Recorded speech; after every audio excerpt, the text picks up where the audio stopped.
Hey guys, welcome back to the channel, and if you are new here, welcome to the channel. We have just had UFC Fight Night, Brandon Royval versus Tatsuro Taira take place, and overall this card was very good. We did have some good performances from the newcomers like Cody, Haddon.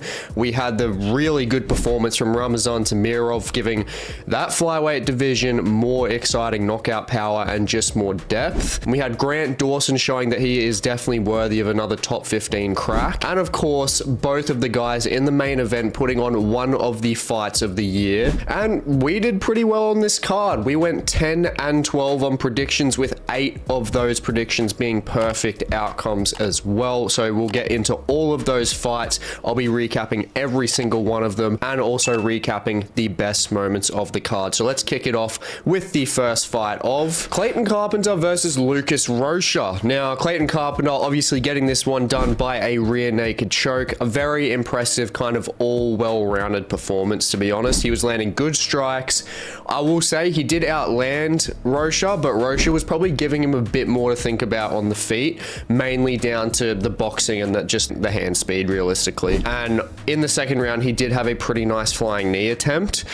But aside from that, there wasn't really much else there in comparison to what Clayton Carpenter was giving. I mean, amazing double leg entries from him. And when he got it to the ground, as I said in the predictions, the contrast in their transitions was the key to Carpenter winning here, and that's what he was able to do. He was pretty much running circles around Rocha and then obviously sunk in the rear naked choke. So he did a very good job of making sure that when he was in any form of danger, when Rocha was pressuring forward, he was able to just completely level change, sweep both legs out, and then get him to the ground. So Clayton Carpenter looking good in the UFC so far, and he is just one of the flyweights that is looking very positive. Moving up the card to Argueta versus Cody Haddon. Now, I had Cody Haddon getting a knockout here, so prediction I got right, but not perfect prediction. Now, Argueta, kudos to him, because this guy took a lot of damage, a lot of shots from Cody Haddon, almost tripled his output overall, and Argueta tried for 24 takedowns. Cody Haddon stuffed 20 of them. Like, Argueta had a lot of heart, just consistently moving forward, pressuring Haddon a lot to make sure that Haddon just wasn't popping off with combinations to the point where he was just going to take Argueta out. So that's where I got to give it to him there. But aside from the first round with the wrestling success and getting Cody Haddon down, the more the fight went on, the harder it was just going to be for him, because Cody Haddon so much more clinical on the feet. His striking was just much better overall. And Argueta not being able to get it down, he's kind of a sitting duck on the feet, but you just got to give it to him with the durability. Otherwise, if he just didn't have that rock chin, Haddon would have put him to sleep pretty easily with just that ridiculous pace he was putting out. Now, Argueta in the first round, getting him down, Haddon just showed complete composure in making sure that he was able to get back up. And overall, he just landed the cleanest shot. So this was, without a doubt, one of the easiest 30-27 decisions we're going to be able to get. And overall, look, 150 strikes one way, 24 takedown attempts the other way. Even if they didn't land, just so much activity in this fight. So credit to Argueta, but yeah, Cody Haddon, definitely the real deal. Moving up the card to our first perfect prediction, Polastri versus Cory McKenna. So this was a bit close at the start. They were grinding back and forth in the clinch. They were kind of obviously trading positions, but Polastri just looked stronger, shots had more impact, and as I said in the predictions, Cory McKenna needs atom weight. She needs 105 because the 58.5-inch reach, it's just not doing her any favors with pretty much anyone that she's fighting. It's just in terms of the physical disadvantages that she's going to have literally against anyone, it does make it tough for her. But this being a split decision, I think Cory McKenna made it competitive in the first round, but I think Polastri definitely won this fight. I think she won it 29-28. I think she took the last 2 rounds, and McKenna was arguable that she took the first round just out of volume, but overall, Polastri doubled her output. I mean, aside from the control time against the cage, more so from Cory, and at the end of the fight getting a takedown, there just wasn't really anything that Cory was offering to put Julia in a lot of danger. And Polastri's shots, her body shots, just everything just had more impact. So on damage, she won this fight 29-28. Now moving up the card to Junior Tafa versus Sharaf. Now these guys, the cardio was gone. These guys were so dead by the second round, and got to give it to Sharaf.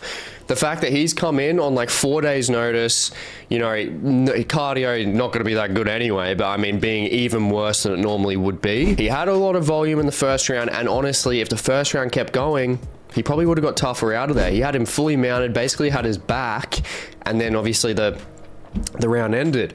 But Junior Tafa, as I said in the predictions, perfect prediction. Tafa just has the better boxing, just more technical overall. He's just landing shots around the guard of Sharaf, and that's what was really giving Sharaf issues in terms of his equilibrium. The shots were coming around to the side back of his head, and yeah, overall, Junior Tafa just waited it out. He had probably a bit more pressure than he was expecting, but overall, just the more clinical striker, is more so a natural light heavyweight as well, so he's got the speed advantage there. Sharaf, nice boxing combinations in the first round. I think we're going to see a lot more from him when he actually has a full training camp, and I think it'll be pretty exciting to see. Obviously he trains out of Extreme Couture, so he's got a lot of good training partners there, so I definitely think moving forward into his next fight, could definitely see him winning it, depending on obviously who it is, but I think we'll see a lot more from him there. Junior Tafa, you know, he got taken down once, and there's just no real get up opportunity from him. There's no skill there in that sense, so it's just dangerous for him in terms of, especially if he goes down to light heavyweight, he's in a tricky situation, because light heavyweight, people like the fighters there are just going to be able to take him down a lot more easy, because they can just get their entries quicker than heavyweights can. And Tafa not having that skill there, yeah, he needs to get it, otherwise I think eventually, even though he's won something like a fight like this, he'll get cut eventually. Which Junior Tafa, the Tafa brothers are definitely entertaining, and we want to keep him in the UFC, but yeah, obviously we'd probably have to work on that side of his game. But yeah, KO power is obviously his boxing skill set, kickboxing skill set, very good, and definitely an entertaining fight, especially surprisingly that one of these guys just didn't pass out from exhaustion before the KO came. So yeah, good fight, good win for Junior Tafa, and yeah, unlucky for Sharaf. I'm sure we're going to see more of him moving forward. Moving up the card to Themba Gorimbo versus Niko Price. So Themba was pretty much all over him. I mean, there's not really much we can say. Niko Price was pretty much on the back foot the whole time. Gorimbo doing a very good job in just the control-based situations, whether it's the clinch, whether it's on the ground. I mean, landed 7 out of 9 of his takedowns. It was just a clinic from Gorimbo. There's not really much we can say here. Perfect prediction though, I did say Gorimbo would get it to the decision, and that's because Niko Price, yes, he was getting overwhelmed both on the feet and on the ground, but he is crafty enough to keep himself safe. Kept himself safe against 2 submission attempts and the volume that Gorimbo put out. I just didn't think that Gorimbo is got like a decent like straight strike arsenal, but he does tend to fight at that kind of range where his shots just aren't generating a lot of power. He kind of more so likes to use a lot more activity on the feet, just use volume and then get it to the ground. So yeah, I just didn't see an avenue for the submission win or the KO TKO win. So perfect prediction there. Great win for Themba Gorimbo. Needs more competition now. Definitely needs more competition. But yeah, ultimately Niko Price, he's getting to the end of his days. But yeah, Themba Gorimbo, without a doubt, great performance. Moving up to our first loss of the card, Jonathan Pearce versus Pat Sabatini. Now, Jonathan Pearce at the start, he was doing a good job of just defending the submission, because straight off the bat, Pat Sabatini did a great job of making sure that he just was able to circle around enough around Pearce to get his back. And he got his back, and a guy like Sabatini, the way that he fights and when he takes your back, you're in a lot of danger. And I said in the predictions, I thought Jonathan Pearce would get the decision win here, because the submission threat that I thought Pat Sabatini would have would be from Pearce getting a takedown, which Pearce obviously didn't, because Pat Sabatini was on him straight away, like within the first 5 seconds, and that's what Sabatini needed to do, and that's what he did fantastically well. Secured the body triangle, and he was just running circles. Like, he was always one step ahead of Jonathan Pearce when it came to being just standing with that body triangle, just alternating positions, just really trying to hunt and find the neck. But Pearce was doing such a good job of defending it up until he removed his hand. He removed his arm. He was like I think he was trying to get back to the cage, and I think he was more so focused on that than keeping his hand there to keep the arm from going through. And obviously we got the submission. We got the rear naked choke submission. Pat Sabatini has like 8 or 9 rear naked chokes on his record. So if he got that cinched in, there was no way that Jonathan Pearce was going to be slipping out of that. So a perfect performance for Pat Sabatini. He's had a pretty tough run so far. And ultimately, I think that this is just going to show that he is actually going to be a problem for a lot of people in the featherweight division. It's just fighting guys like Damon Jackson, who has the experience, fighting Diego Lopez, who is obviously one of the best fighters in that division. He's just been overlooked. And I'm not going to lie, I thought Jonathan Pearce would win because I just naturally thought he just had more avenues to beat him, which he does, because Pat Sabatini's only real way was going to be that submission win. And fair is fair. He got it done. He completely got it done, shut down Jonathan Pearce's game, and yeah, fair enough with the win. Moving up the card to CJ Vergara versus Ramazan Temirov. Now this, I'm very happy about. Definitely stoked. Got the perfect prediction. Got the round. Got the method. And I got the right fighter, because Ramazan Temirov, too much power, too accurate. He's got the strike speed on his side, and he's just faster than CJ Vergara. And CJ Vergara, stylistically, is not going to take him to the ground. He is going to stand. He's going to try and slow down the pace and just beat him with boxing combinations. You're not slowing Temirov down, not with that style. And Temirov did a fantastic job of dropping this guy not once, not twice, 3 times. He absolutely brutalized Vergara. And whenever you see someone get knocked down, then they back up and then a hook lands on them when they're backing up and they just flop backwards, you know they're getting absolutely destroyed. And obviously that happened in his second knockdown, and then the third one to finish it off. I mean, a 2 straight down the pipe, overhand left, rips the body, and absolutely folds Vergara. I mean, if that was going any longer, he would have been split from consciousness. Very good call from the ref. But Ramazan Temirov, like Clayton Carpenter, another flyweight that is looking very good in that division to give it more depth. Now moving up to the main card, and the only other fight on the card that I got wrong. Split decision between Alex Morono and D-Rod, which was a very close fight. You could argue it either way. It was very back and forth. I mean, Morono took the first round. He was catching D-Rod with the better shots, had a very nice 2 straight down the pipe, and I think he just stole it on the volume. But his pace just slowed down in the second round. I mean, he was winging his overhands, which Daniel Rodriguez, when he would just follow through with a 1-2 after Alex Morono would screw up his overhand, because he would be completely off balance and he would be just wide open for shots, which Daniel Rodriguez did a fantastic job of making sure that happened. Rodriguez landed a lot more volume over the second to the third round and overall in the fight. And that's what got him the second round, was those counters. And in the third round, D-Rod just landed the better shots and he wobbled Morono. So he ultimately just edged on damage, in my opinion. I think it's a fair loss. 29-28 to D-Rod. I think there is argument there for Alex Morono in terms of the volume within the second round, but yeah, I just don't see it overall. I think Daniel Rodriguez did get this one done. So fair enough to him, beating the younger fighter and, you know, looking faster than him as well, which is very impressive for D-Rod and is very concerning for Alex Morono. So fair enough to Daniel Rodriguez. Moving up the card to Grant Dawson versus Rafa Garcia. Grant Dawson, chip on this man's shoulder. He absolutely brutalized Rafa Garcia. Perfect performance, honestly. Great takedown offense, really breaking down Rafa Garcia's frame. Being the shorter fighter as well is very impressive.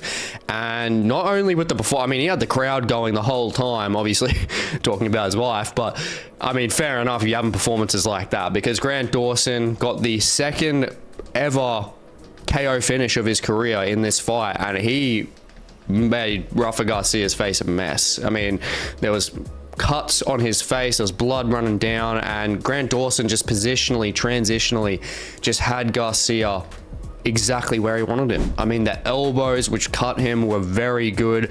That's pretty much what was going to stop the fight anyway. Probably a doctor stoppage if it kept going, because Garcia, for the life of him, could not get into an advantageous position, let alone a safe position against Grant Dawson. And yeah, you really can't challenge that flawless performance. Now, Grant Dawson, he needs a test in the striking, or needs someone that is ultimately just as good as him on the ground. So I think we need him to fight someone that's also taller than him. So I want to see him either get the top 15 opportunity to fight Jalen Turner. So Jalen Turner's boxing power, or can Jalen Turner obviously stuff the takedown to Grant Dawson? So I think that's a very fascinating fight and the gateway to get into the top 15. Or a Joel Alvarez, I think, could be a very good test for him. Joel Alvarez, obviously very similar, more dangerous on the feet than Grant Dawson, but very, very skilled on the ground. So I think that's one that has a lot of question marks. And as we know, question marks in fights make for great fights. So overall, give us one of those two. Grant Dawson, fantastic performance. Moving up the card to Chidi Njokuani versus Jared Gooden. Now, another perfect prediction. Njokuani looked fantastic in this fight. Completely stuffed the game of Jared Gooden. I said in the predictions, Jared Gooden, definitely the better on the ground, but he's got to get it to the ground to make sure that happens. He only landed 2 takedowns. Njokuani did a fantastic job of getting back up, especially in that first round. He was doing everything right to make sure that he could stay up, obviously making sure that the hands weren't connected from Gooden, really just made sure that he, you know, obviously stayed against the cage, so Gooden couldn't drive through him as well. And then he obviously reversed the position on the cage as well and out-muscled Gooden half the time. So Njokuani completely stuffed his game and then had a very good striking performance, connecting to the body very well, connecting up top, giving Gooden a lot to think about. And yeah, ultimately just completely nullified his game, had a pretty much, I think he pretty much had a flawless performance in that sense, because completely dictated the pace, almost 10 minutes of control time as a natural striker as well. Yeah, absolutely fantastic performance by Njokuani. But as I said in the predictions, it would be a decision win. Gooden's very durable. He's not getting taken out, and there's not going to be a submission there from Njokuani against Gooden. Not with the Gooden's pedigree at 7-0 with submissions. So Njokuani getting that decision win, clear as day. Moving on to the co-main event, which we finally got, Brad Tavares versus Junyong Park. This was a close fight. It was a pretty good fight. A split decision though, I think it was more so clear. I was surprised that they made it a split decision, that it was made one. Because Brad Tavares, I'll say, he had the good first round. He got the straight down the pipe, the 2 down the pipe, which was the best shot of the fight. But looking at round by round, the second and the third go to Junyong Park. He was dictating the pace so much better, just utilizing his jab very well, and just his boxing was just better. I mean, he got the takedown in the third round to completely cut off the momentum of Tavares, and yeah, ultimately clear as day. Tavares won the first round, Junyong Park won the last 2, but I did have it as a perfect prediction for the decision win, because Brad Tavares is very durable there, and I don't think Park is going to be giving the getting the submission over the position against a guy like Tavares, who, if Tavares gets on top, he has that threat of ground and pound. So Junyong Park just did a very good job of, you know, coming back in the second and third round, and hopefully we can see him getting a top 15 shot soon. And moving on to the main event, Brandon Royval versus Tatsuro Taira. This was fantastic. This fight was crazy, so good, very close as well, very close fight. But I had Brandon Royval as my underdog pick, perfect prediction. I had him by a decision, and I think he won rounds 1, 3, and 5. Very close. Second and fourth rounds, definitely Taira's, because he pretty much had the whole round's worth of control time. I mean, he is guaranteed to be a future champion. 24 years old, having that form of transitional capability is insane. He has some of the best grappling transitions in the whole entire world, without a doubt, in MMA, of course. And he had Royval in trouble. He had Royval at the end, in trouble, especially at the end of the second round with the rear naked choke attempt. But Brandon Royval, through the third and the fifth, better boxing combinations. Royval's hands were on. He was utilizing the game plan perfectly, not really flinging kicks like he was through the first and the second round. And that's where the boxing combinations were just coming together really nicely, landing hooks, landing uppercuts, flicking the jab, constantly switching stances as well. Like, he just put on a clinic, was really listening to his coaches too. Now, third and fifth, definitely Royval's. Second and fourth, definitely Taira's. The first round was the sway. Now that's where we got the split. 2 10-9s for Royval, 1 10-9 for Taira. Now in that first round, Royval was just landing the better shots. First criteria is damage, and Royval was just landing it better. Stuff to take down there as well, and I think he's just edged it. But look, Royval definitely deserves title shot now, without a doubt. I mean, he's just beaten Morono, and now he's beaten Tatsuro Taira. Give him the title shot again, for sure. Whoever wins out of Kaya Sakura and Alexandre Pantoja, give him that fight, because I swear if Albazi beats Brandon Moreno and they give it to him before, we all riot. Now, Taira, just in this fight, I think, like, Taira obviously very emotional after the event. I mean, Royval did a good job of, like, saying, come train with me whenever you want, blah, blah, blah, blah. But Taira will be a champion. Like, if he is at this level at 24 years old, he is like 6 years out of his prime age range. It is insane. Hopefully it's not like a Cody Garbrandt story where, you know, he has such good performances at the start of his career and then he just dwindles off. But I don't see that happening, to be honest. I think when Taira just really starts getting those hands together a bit more and gets that head movement going, then he'll be sweet, because Royval was just flustering him so much with the boxing, and Taira just could not get his head out of the way. He did take a fair bit of damage, but you got to give it to Royval. Very entertaining, very well rounded, and I think a second go around when it comes to that title shot against Pantoja, he's going to be giving Pantoja a lot to think about, if obviously Pantoja can get through Kaya Sakura. So I think Royval obviously fighting for the title. I think Tatsuro Taira should fight the loser of either Albazi or Moreno. But overall, fantastic fight, 100% deserved as the main event slot of this fight night. Easily, these guys just put it on. I mean, it was just a full display of MMA. So yeah, great win for Brandon Royval, and Tatsuro Taira will be back. Now, moving on to the fight card awards, we got the fighter to watch, who I'm giving it to Ramazan Temirov, and finish of the night, I'm giving it to Ramazan Temirov as well. Now, in the fighter to watch part of it, the guy is basically spearheading Uzbekistan as a new country coming into the UFC, obviously with Nursultan Ruziboyev as well. But coming in like this, with a performance like this, is fantastic, because he is in the flyweight division, which needs more KO-based threat. And he is a guy, based off the finish of the night, has clearly showed that he has got it. He is a KO machine. I believe he's about 11-0 with KOs now. His hand speed is ridiculous. Boxing is very nice. He throws the kitchen sink pretty much every time he fights, so he's very entertaining. If this guy works on his ground game, he is going to be an absolute menace. So it's going to be very fascinating to see him moving forward, and to see what he's like if he gets tested by a grappler, or if he gets tested into later rounds, because I'm telling you now, fighting this guy in the first round is going to be a nightmare for absolutely anyone. Now, moving to our top 3 most notable moments of the card, in third place, I'm giving it to Grant Dawson. I mean, him coming back strong, putting on a very nice striking clinic, getting the fight to the ground, breaking Rafa's posture, and obviously just beating him to bits. Would not let him get a safe position to save his life. Dawson just put on a clinic, and that's what he needed to do to get that confidence back and hopefully make another crack for the top 15. And moving on to the second most notable moment of the card, I've just got to give it to the flyweight performances. I've got Carpenter on there, but It's not only Carpenter, it's obviously Temirov, and we've got Brandon Royval, and obviously put Tatsuro Taira in there as well.